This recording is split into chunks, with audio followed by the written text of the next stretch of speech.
You know what it is, Unique Mecca Audio, man. I got my man Roger Bonds with me. We're going to get right to the point. I got a video that I was watching that had Jim Jones, Maino, Dave East, Fabolous. They were speaking on Telling on the Dead about Keffe D with Orlando Anderson and being the trial is going on. Me and Roger's going to speak about it from a street perspective. This ain't to disrespect nobody. Everybody got their own views, but let's just keep this thing going. All right, come up and tell them who you are, Rog. It's Roger Bonds, man, the one on Uptown, Polo Ground, 149th, man. I'm just a brother from old school, man. They know the old school rules. And, man, we just live by, principles, and morals. That's all it is. All right, so I'm going to play this tape now so he can watch it. What the? If he put the murder on a dead man, is that snitching? But the dude that did it already died. I'm just asking the question. Is that snitching though? If he said that the dude that died, you know what? That's to get out of jail, like that's not. I don't believe that.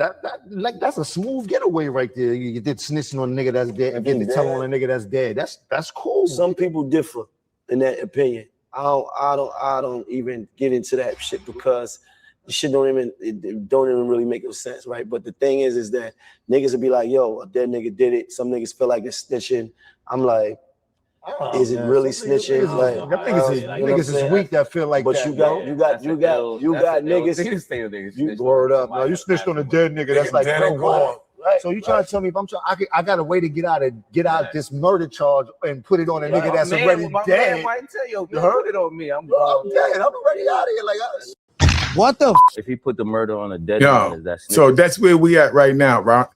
Now I'm gonna bring Raj up. What you think about that right there, Raj? In your opinion? You got some people that want to be involved and I think this depends on so many different opinions. If you dead, you dead. You gone. It ain't no coming back. Anything I say about you ain't gonna hurt you in no type of way as far as street credibility is.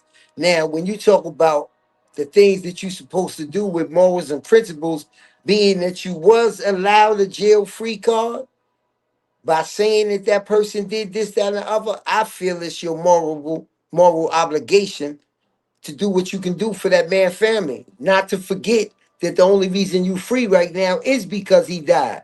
So I think it holds you accountable to take care of his kids, to take care of his family, to do different things. Now, dude, to just jump out the window and say, yo, I'm just thinking about myself. Yo, he dead, and don't remember that obligation by all means necessary.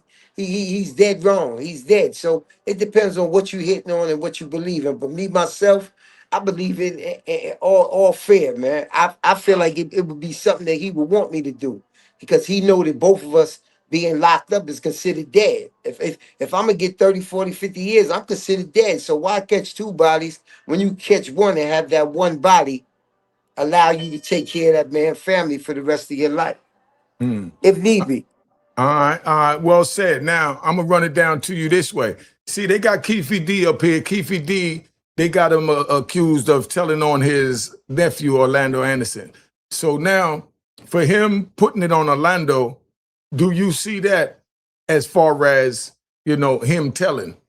Because I look at it that's a family member, that's within the family, that's a co-defendant, they all won. So him doing that could be understood why he did that. But me, myself, speaking for me, I wouldn't do that. I had a chance to do that. And I'm going to get into that in a minute, but I'm going to let, Raj break it down real quick because he's the guest. Let's keep it moving.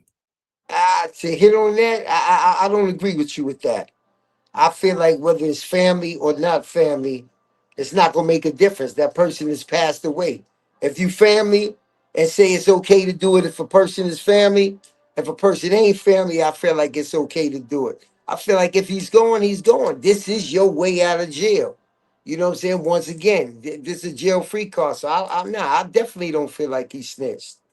Okay, so what if he told on, let's say Keffe D said it was Nipsey Hussle that did it. Nipsey don't run with them. They not in the same circle and none of that. And whatever it said can't affect Nipsey's family because his family don't have him down of being accused of anything like this. So if he were to, let's say, throw it on Nipsey, just to throw a name out there, rest in peace to Nipsey. Now, how would that be? You think that'll still be, a green light? Because you just said it's a green light. Let me tell you something. This is what makes it a green light. If by him saying it's Nipsey, it doesn't bring in any of Nipsey boys, Nipsey family, or anything else like that, and once again, it's back to obligation. You know what I'm saying? If I say it's Nipsey, you know what I'm saying? It's still Nipsey. He's still dead. He's still gone. But what's gonna make it okay is that by me saying that it's Nipsey and by me using him to get out of jail once again, Nipsey got sons. Nipsey got kids. I'm gonna go have that conversation with him, or I'm gonna go have that conversation with the mother of their children and say, listen, you know and I know he ain't do this. You know what I'm saying? But here, this is gonna take care of that. Everybody know we can't bring him back. You could explain to your kids later on, you know what I'm saying, what happened. But I just want to make sure that their college is taken care of, that they got some money in their pocket, and that y'all okay. You know what I'm saying? To me, that's the bottom line to everything. All right, but now, what if the mother sit there and say that no, I don't want my children involved or around none of this. That's my choice. And no, I don't agree with that. My husband didn't run with you. My baby father didn't run with you. My man didn't run with you. So how you gonna pull him into your situation that you got caught up with? You got to deal with that. Find one of your own to put it on. Don't put it on my baby daddy. Now, what if she said that? And that's a unique example, because if the person don't have absolutely nothing to do with that person, then I really don't see how he could say that person committed that body that he had to have something to do with. So Okay. if Nipsey ain't run with him, I don't think he would be able to do that. Okay, but what if he got pictures with Nipsey? They from the same neighborhood. Just him saying it, all they have to do now is put Nipsey at the scene of the crime or even in a picture with him, and then now they could pull it off. Because if you're saying that if they do pull it off, you're gonna tell the family this, but then now you're changing it that if they do say it that they can't show how it's a nexus to bring them together. So I mean, make it make sense. I mean, you got the floor. I know you can handle it. Let's go. I'm gonna tell you something. We There you both go. know we've both seen that in the feds. We both seen where these guys don't have nothing to do with another person case, but yet the agents will bring them in there, tell them a little something about the person, and that person might get on the stand, and the person sitting in there looking like, I don't even know this Joker. But this Joker sitting here talking about, yo, he gave me some keys, he gave this to me, and it actually holds up in court. So we both seen that. That's definitely snitching. But I can't even put myself in the shoes of somebody who had absolutely nothing to do with that next person and sit there. To me, that's that he's a rat, but he's not a snitch. Now, it's a difference between a snitch and a rat. A snitch, I'm costing you some time out your life away from your kids. A rat, I'm just the bottom of the line, and I'm thinking of a way to get out, and that's what he used on the way out. So yeah, I say he a rat, but he ain't no snitch. Once again, he's dead. Can't nobody talk for him. Yeah, but at the same time, he's working with the police to solve a crime. We got that. But then now look at Keffe D putting Diddy involved in this case, and Diddy's still alive. We know that's ratting, that's telling, that's snitching, whatever you want to call it. But we talking about if someone is deceased, which is a good topic. This conversation that we have, and I brought Roger on because I wanted to bring another man from my cloth that we could have a conversation without a debate, so that y'all could debate it in the comments how you feel about it, you know, because I believe that under no circumstances should you be putting on anybody, because I'm going to take a ride and tell you about mine. let me tell you about mine, Ron. Now, my brother wound up going out to Seattle, Washington, getting 2 bullets in the head. He died. Feds come to me. They want me to help them solve the case. They even came to me and told me that if I was to tell them that, you know, it was my brother's organization and tell them how the organization went, and they was trying to get my brother for unalive, and said if I tell about the unalive my brother did, that they'll give me immunity and let me go home with a get out of jail free card. I refused that because I didn't want my mother to have 2 children that was taken in by the belly of the beast. Bad enough, I got an 848 Kingpin charge for continuing criminal enterprise. My brother charged with the same thing, never went to trial, so she only lost 1 son to that. And then now they want me to tell that my brother did an unaliving. So for me to go do that, then now that's like, you know, I couldn't sleep with myself. That's just me, you know? Now, what you got to say about that, Rod? Let's keep it moving. Now, I'm gonna tell you two things on that. In my eyes, I feel like you better than me, because whether it was my brother or not, I'm gonna put that on my brother so I could get out. That's the first thing. The second thing is life in prison, 30, 40 years, 50 years. We can't see that at the beginning of the time. Yeah, we end up doing it. You know what I'm saying? But you can't see it when you first get it. So I feel like your mother lost two kids. She lost two kids. She lost your brother and she lost you to the belly of the beast. So in reality, that's two deaths. So I think my mother would have been able to handle that death, that I would have been able to talk to and say, listen, I put that on. Let's just say, for instance, I put that on for Johnny so that I could get home, Mom. I want to be with you. I want to be next to you. I want to be with you and Pops. I want to be with you and family. Ain't no sense in both of us going. That's how I look at it. You All understand? right. All right. Well said. But where I'm getting at with it is where I stand is my mother only had one child that was arrested, that was charged with a federal charge. So she only failed one time. I'm not going to double that dose under no circumstances. When I got locked up, my mother said one thing to me. She just said, baby, you know what you got to do. That's it. So that means don't come back to her and try and persuade her that I'm doing this for her because she don't want to have two kids in jail. My mother is on some stance that I want my man to stand on man code because that's what you chose when you went in the street. So don't dishonor our name by switching it up now and telling on your brother whether he's dead or alive. That's just how my mother is cut. So that's what it is. I'm gonna let Rod speak his piece. Let's keep it moving. Conversation. I know y'all love it. Put it in the comments. I know 90% of y'all agree with Rod, but that's a good thing. That means y'all on the right path, because that's why I say don't get involved in the street, so you don't have to make these decisions. You could just sit back and analyze them on your safe keypad. All right. Go ahead, Rod. What you think of that? Let's roll. I got one question for you. Go ahead. Did you and your mother ever have that conversation? Did you even give her a chance to tell you what she would want you to do? Or did you just stand up on that for them principles from the beginning? No, my mother told me, baby, you know what you got to do, right? So that was saying everything. That means stand on your man time. Stand the way I raised you. If you choose to do something, take responsibility, take accountability. You have to fight it out the way you're supposed to fight it out. Don't bring your brother in this, whether he's dead or alive. I could hear my mother in my head because that's the way we was raised. So the conversation we did have was, you know what you got to do. You know what I mean? And that didn't mean telling.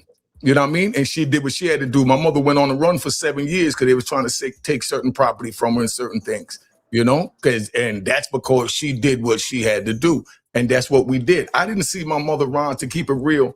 I just want the people to understand how raw this is. None of this is to brag. It don't make me no super dude, no none of that. It just make me a traumatized, mentally screwed up person. My mother sat there for 26 years holding my picture in the mirror. She told me about it after 10 years. 10 years in, she told me every morning, baby, I get up and I hold your picture up in the mirror and I pray to God to bring you home. Every day. So I started getting on my knees every day at 6 o'clock in my cell, East Coast time, if I'm in the West Coast. So I'm on my knees below her while she's praying to God, and we prayed. And I got off that life plus 20.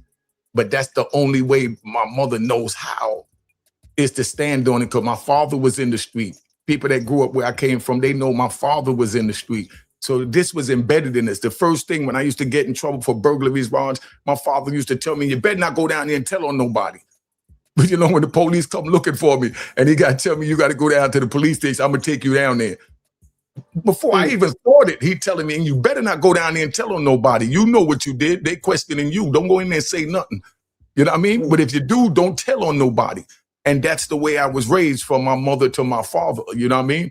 So my brother passing, it took 18 years before I seen my mother. I went to jail in 1993, and I saw 19 years, and I saw my mother in 2012 for the first time. My mother came to see me in the penitentiary, and she told me straight up, she said, baby, I didn't raise you for this. I'm not going nowhere until you get out of here. I'm not going to be coming up here to see you. I'm not going to play these games like the rest of these mothers in here is playing. No disrespect to them. But she told me straight up, bring your ass home. And that didn't mean go, okay, that mom, I went and told her that, you know, it was Peter. It wasn't me. You know what I mean? And now I'm coming home. She said, look at me like I was scum. I know my mother. I know that look when she's disappointed. You know what I mean? And when my mother walked out there visiting her, after 18 years, I didn't see this woman or touch her. And she said, the next time I see you and I touch you, you'll be free. Now go back there and get out these people prison. I didn't raise you for this. And those are the conversations I had with my mother. That's the one visit I had with her. And then when I came home the other day, I'm in the hospital visiting her because she had something stuck in her stomach when she was younger to speed it up. And the intestines bad. She put on weight, so it closed up. She can't swallow food, so the food get caught and she can't breathe. And I'm in the hospital. And I'm watching her. So I run out there and I go tell the doctor, my mother, she can't breathe. He on the computer playing with the mouse. He said, hold on. I said, no, I'm telling you right now. And he said, I'll be there in a minute, and tried to say it a little stern to me. And I just looked at him like, is you crazy? I said, my mother, woo, woo, woo. And I went on so bad. Everybody ran around now. Only good thing is wasn't no police in there. So the nurses came over, my mother flopping up and down the bed. And this is a woman that I changed her diapers to this day. She can't sit up. I got to roll her over. But at this moment, she's sitting up, rocking back, look like the ecstasy in her. She's trying to get the thing out of her stomach. And I watched my mother lean her head back. And I know she transformed. I know she was gone. And then she just shook out of it. And I can't imagine to tell you what that's like, but that's the woman that raised me. You know what I mean? And she said she ain't going nowhere. She 91. She back out the hospital. She doing good. But, you know, not saying if she was right or wrong for how she raised me, but, you know, that's what was instilled with me from when I was a youth. And that's what she expect me to live by as a man. And that don't include putting it on my brother because he's deceased, you know? So I took my time, I fought it out, and the Honorable Donald Trump came in, did the first app, and I'm out, you know? But now let's take it away from Keffe D. I seen people in prison, right? Let me tell you one. I seen people in prison, and a dude catch a murder charge. His co-defendant is on the run. He goes to trial. He gets found guilty. His co-defendant get killed on the street. Now his co-defendant go to one of the homies in the jail and tell the homie in the jail, yo, I need you to write an affidavit saying it was my co-defendant that just died. Now he's putting it on a dead body. I've seen that all day, and I didn't see anyone frown on it because that stayed in that was his co-defendant. So that's how they looked at it. And they looked at it just like Roger's saying it, that, yo, he's just trying to get out. Anybody agree, disagree, you know, been in this scenario, put it in the comments, let me know. But this is what happened. And I watched this all day. Now, here goes the co-defendant, you know, that's dead. His family is now have to deal with his name being caught up in a unaliving charge. They never even looked at their child like that. Bad enough they lost him, know he was on the street, but now they look at him like he done took someone's life. That's pulling off a whole nother Band-Aid. What about the people, Roger, that get affected by the choices we make in a scenario like that? Man, a criminal is a criminal, man. You being in that criminal life, man, things happen. And I'm going to stand on this. You know, I respect you. But I feel like if the person is gone, the person is gone. Ain't nothing they can do. It's like when you sign the back of your license and they say if you die, do you mind if your heart, your chest, your liver, your kidney be used to help somebody else live? To me, that person is gone. They helping me live now. That's how I gotta look at it. I can't get deep into it and say how a person, family, and everything is doing. And I feel like, yeah, it makes a big difference if it's the co-defendant, because guess what? I know they family 9 times out of 10. I know his wife 9 times 10. This is my Cody. That means that it's deeper than me and him just committing crime together. We was doing everything together. So I think if I come out, like I just said, if I come out and do what I got to do, look, we see it all the time. We live by a code. Some people don't live by the code, but we live by a code. You know what I'm saying? We both been through it, and we had certain people that stood with us throughout the time. Some of the people we ain't see until we came home, but when we came home, they said, man, I know I ain't come see you, but here, this is for you. You know what I'm saying? I got an opportunity for you. So it's the same way, man. Like, if he's gone, he's gone. If I can help take care of his family when I come home, then I feel like I'm obligated to do it. But I don't feel like he's no rat and no snitch. And just to get back on Keffe D for a minute, he been a rat and he been a snitch. See, that's one thing that this case is bringing out. This case is not just bringing out that he told on Tupac. This case is bringing out that he was ratting in his hood, that he was snitching in his hood. He been ratting, he been snitching. They brought him up to Jimmy's cafe, Jimmy's club, to talk to Zip in 2006 or 7 and all that. So he been doing this. It ain't just him saying that his nephew did the body. He's been snitching. We gotta make that clear. If it was just about him sitting in that car saying that his nephew told, I would take my hats off to him. Yeah, your nephew not here. You doing what you got to do. But I can't take over it. Number two, he telling on his goddamn self. You know what I'm saying? So he's his worst enemy, man. Period. And a rat is his worst enemy, whether you know it or not. A rat is his own worst enemy. I'm gonna tell you how vicious a rat is. I'm gonna give you a little story real quick, right? I seen a rat get caught in a rat trap in my house in the Bronx when I was working over in the Herb Gates back in like 1981, 1982. And I went to sleep. I'm scared of mice. I ain't even gonna front. I don't even like nothing to do with the rodent, rat bastards, none of that. So I seen him stuck in that trap. When I came back in the morning, the rat was gone. What do you think happened to that rat, Raj? Yeah, he probably cut his own tail off. Now, there you go. He bit his own foot out the trap. Yeah. Now, Yeah. a person that would eat themselves to free themselves, how much lower can you get? Yeah. So imagine what he gonna do to you. He gonna eat you alive. You know? That's what I want them to understand, that this is real. That's why we say don't go in the street, don't get involved, ain't none of that worth it, none of this to brag about, nothing. Because like I said, I'll even tell you another one because it's a Raj, right? Hey, Raj, now, let me take him over. Let me give him this one, right? Yo, listen, I'm in New York City. I get a phone call and I found out that my mother was tied up, pistol whipped, and they house invasion her. You know what I mean? Regular hood shit, you know what I mean? So now the neighbors called me and I jump on the next plane down to Miami. When I get down to Miami, they are sitting there with my mother. And as soon as I run in the door, they say, I tried to call the police, but she wouldn't let me. I tried to call the police, but she wouldn't let me. I just gave the neighbor $5,000 saying, thank you, don't even worry about it. Didn't report it to the police. The police didn't get us in that situation for them to want the bag we had. The police didn't help me get the bag. So how do I call the police to defend the bag when they wasn't a part of getting the bag? We had a game we played when we was kids called Cops and Robbers. Remember Cops and Robbers, Raj? No question. You know what I mean? Question. Nobody wanted to be the cop. Everybody wanted to be the robber. But then when we grow up and then they get picked up, now everybody want to be the rat bastard. Yeah. And then say, no, but I'm a man. I got a reason for this. I told Butt. We grew up, and you speak on that. How do you know the code, honestly, Raj, from the beginning, as far as we know it's black and white, but have you ever known a gray area? And the gray area is the disputing on social media that we having now. Did we have gray areas back then? No, we ain't have no gray area. We ain't have no gray area. But you know what the gray area? You know what the gray area was when I grew up? And to be honest, not to put it on nothing to nobody.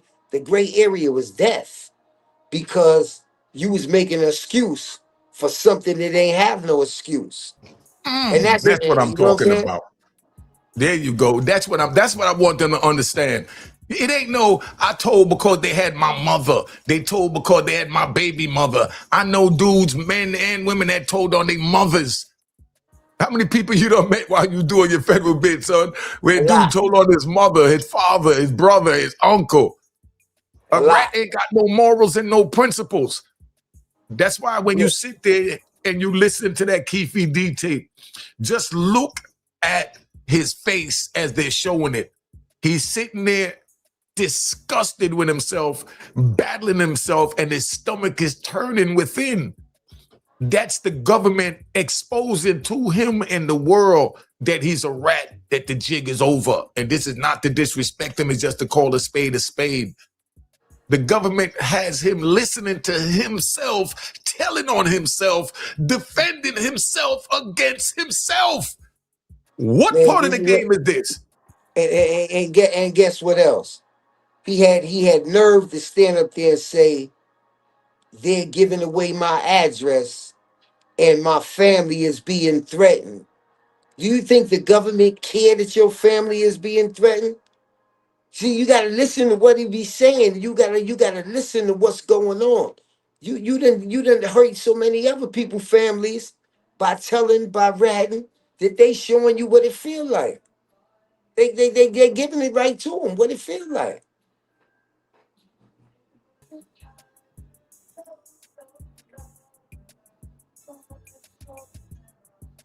That's a real test of karma in your face, right? I'm gonna give you another one. You know, I got a million stories. Take this one, our penitentiary story about dealing with wine and karma, because we talk about karma, so don't y'all lose me where we at right now, right? I'm in the prison, and there's this Indian dude that used to always, go around causing trouble, you know what I mean, get drunk, don't know how to act. And one of the brothers is making wine in the car. So he sells the wine to the Indian dude's friend, right? And he also sold a knife to the Indian dude's friend. But the Indian dude that gets in trouble, he never sold him anything, but he sold it to his friend. Now he gets in a beef with the Indian that's always getting into trouble, and the same knife that the guy sold the knife to and the wine to, he drunk that wine with the Indian that wound up getting drunk and took the knife out and stabbed the crap out of him. Now, we said in the prison that was karma because he had no business selling wine in the first place. That's Haran. What you think about that story, family? Let me hear that. Well, how can you say he ain't have no business selling wine? Like, that's like nigga being on the block selling drugs and say I told on him because he had no reason selling drugs. Nah, it don't work like that. It don't work like it ain't convenient for you when you want it to be. Okay, but let me say this, which I didn't want to say. I'm gonna say it. Well, it was a Muslim brother. Muslims don't sell wine, but you always got the They little not renegade that's supposed gonna to. do. Yeah, exactly, right? They not But then, supposed to. We not gonna talk about what really goes on and what they really do. They not mhm, supposed to sell drugs. When exactly. some of the biggest guys we know go to Shahada on Friday. Mhm. We not here to judge, but we just know what goes on.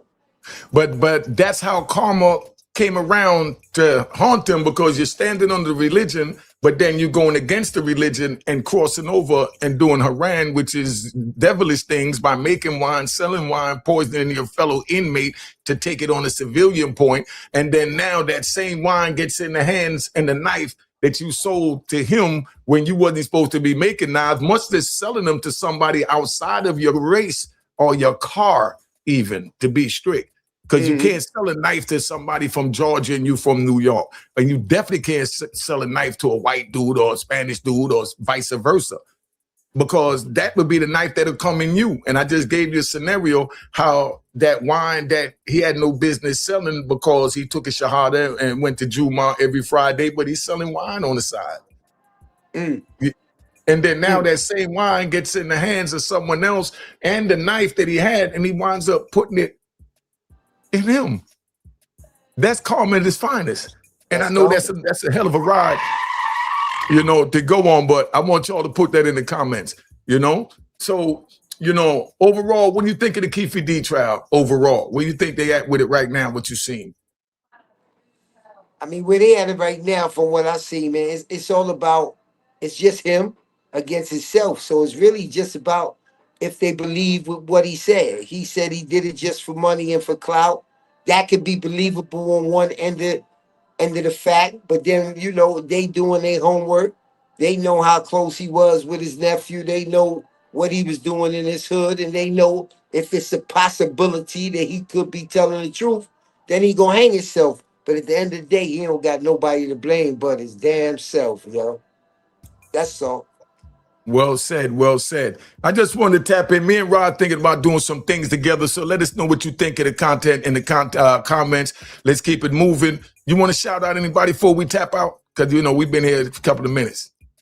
Man, I just want to share. I want to shout out all my brothers that's in the struggle, all my brothers that's fighting to get out of the struggle, and just be yourself, man. Just like I'm sitting here talking to you, it's things that we agree with, it's things that we disagree with, man. It's too many yes men in the world that feel like in order to be cool with somebody and be okay with somebody or get money with somebody, that you got to be a yes man. You know what I'm saying? Don't be a yes man. Be yourself. You're gonna get a lot further.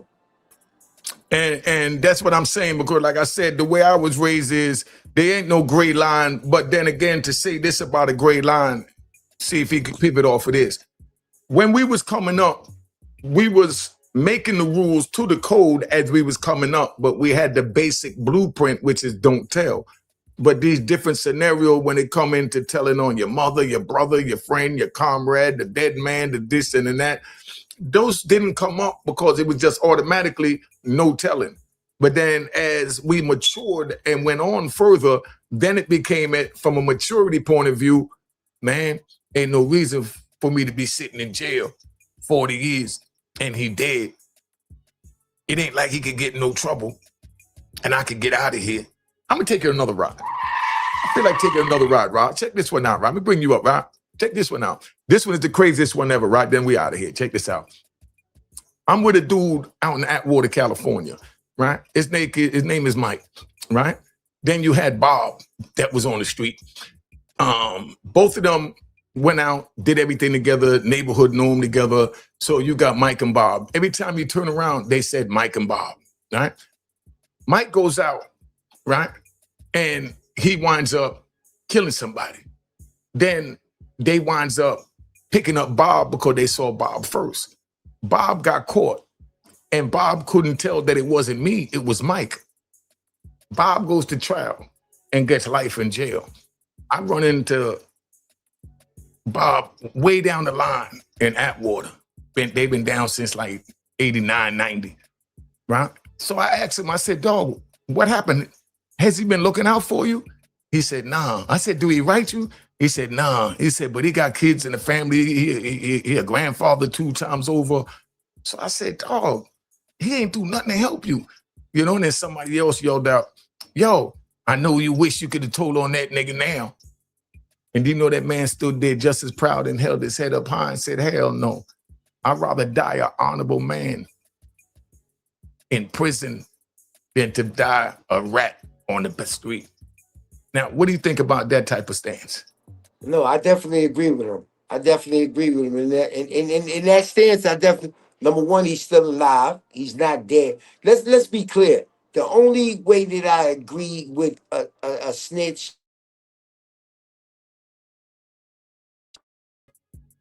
We got to wait for him to come back in. His joint went out. See, we don't. Oh, here you go. All right. Go ahead. The only way that I would agree on doing something like that, I just want to make it perfectly clear, is if the person is dead. Not if the person is breathing, not if the person is, they can't find him for the last 10, 20 years, but we know he's still alive. The person has to be dead in order for me to say this is my get out of jail free card. And if people know my story, I've been tested like that. I turned myself in for a body after the police let me go and told me, yo, I know it was you, but we don't want you. We want this person. And I still stood on my 10 and said, nah, y'all want me because I'm the person that murdered this person. You know what I'm saying? So I don't talk just to be talking. You know what I'm saying? We don't talk just to be talking. The same way you've been through what you've been through, you could talk and I'm going to sit here and listen to it because this is what you stand on and I know you stand on it. It's the same way. What I'm saying, I stand up on it. The only way that I could do that is if that person is dead because there is no gray area. And to go a little further than that, the gray area was death, like we said, but we seen it. We seen people come home early and we seen these people crew really lay them out in the projects in front of your face on the avenue.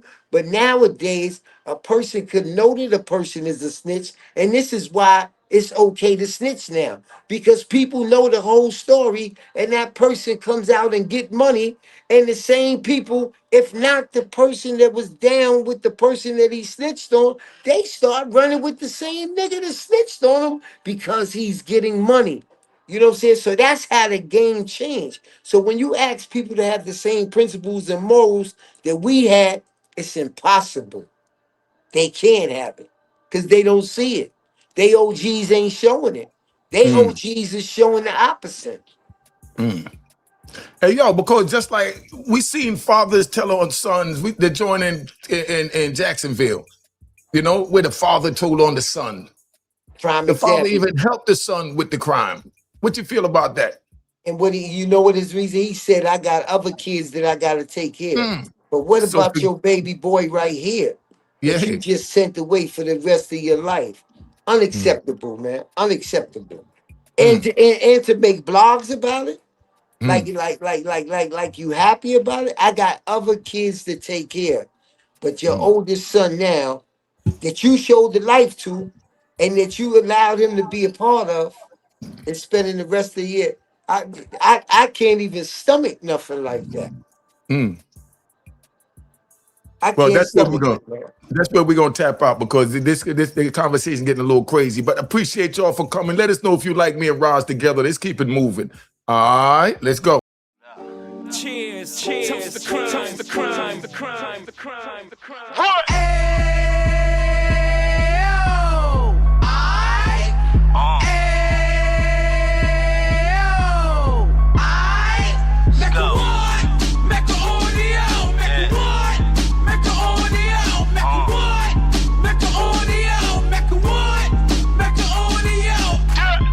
Fresh out the can of 26, he back on the strip, getting back in the mix. What he mentions a gift. You stand up 10 toes down, and I suggest you pay attention to this. Take a little gully posse and put it in Harlem. He cut from the bottom, came up from the bottom. Drop the book, you should go and get it. The Instagram page and the YouTube, you could go and visit. Then you could consider yourself LinkedIn. Sit front row and get Jews from a Kingpin. How he went through it, so you ain't gotta go do it. To not pay attention would be stupid. Talking about a man that probably put your grandfather on. Probably the reason that him and your grams got along. A man that generated millions on the block, did his time, never squealing to the cops make an audio.